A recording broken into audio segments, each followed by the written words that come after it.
Give us your answer. Will you have peace or war? I will have war.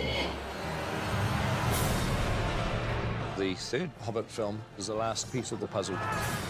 So ultimately, there will be 6 movies that become a grand story that you can see from beginning to end. This was the last move in a master plan.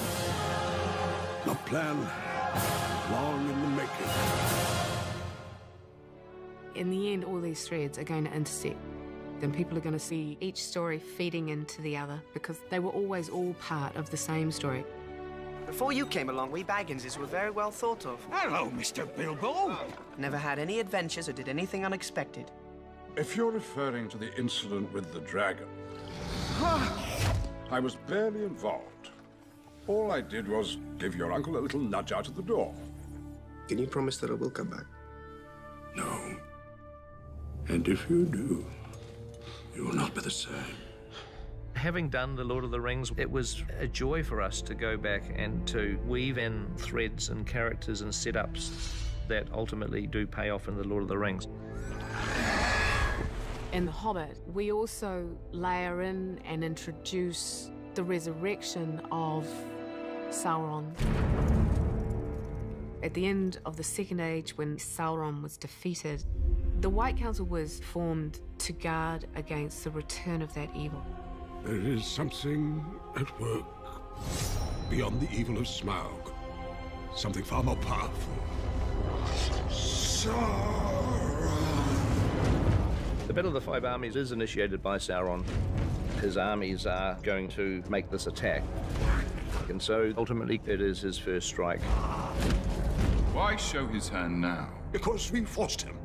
We forced him and the company of Thorin Oakenshield set out to reclaim their homeland. Sauron seeks control of the mountain.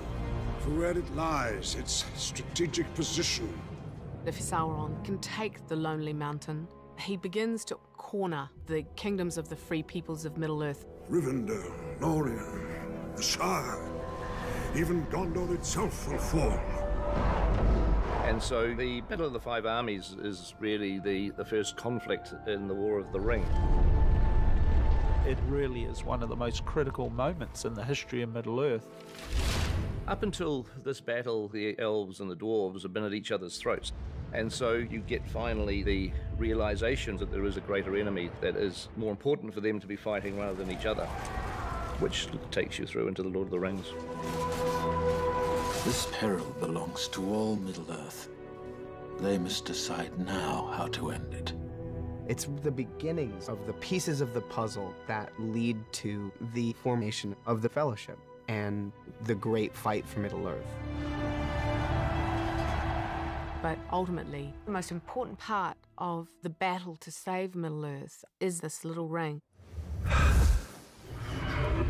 It has a beautiful fatefulness about it, that the most unlikely person should find the most powerful object in Middle-earth. One ring to rule them all. One ring to find them. One ring to bring them all. And in the darkness, find them. Having done The Lord of the Rings first, we were able to bring to The Hobbit the importance of the very fateful moments that occur.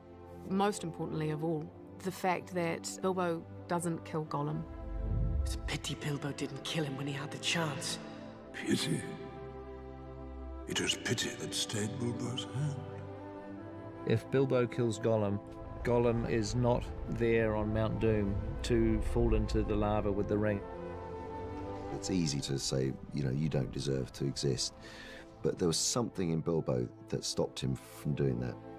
The pity of Bilbo may rule the fate of men. Which finally was the salvation for everyone.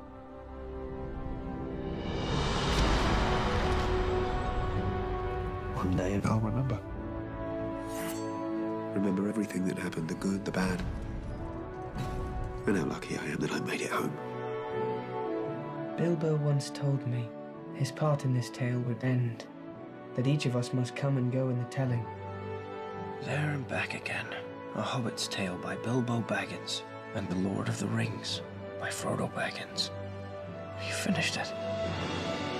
It's wonderful to see you, Gandalf! Bilbo, watch out for the dragon! Loyalty, honor, a willing heart. I can ask no more than that. Never thought I'd die fighting side by side with an elf. What about side by side with a friend? All you have to decide is what to do with the time that is given to you. Even the smallest person can change the course of the future.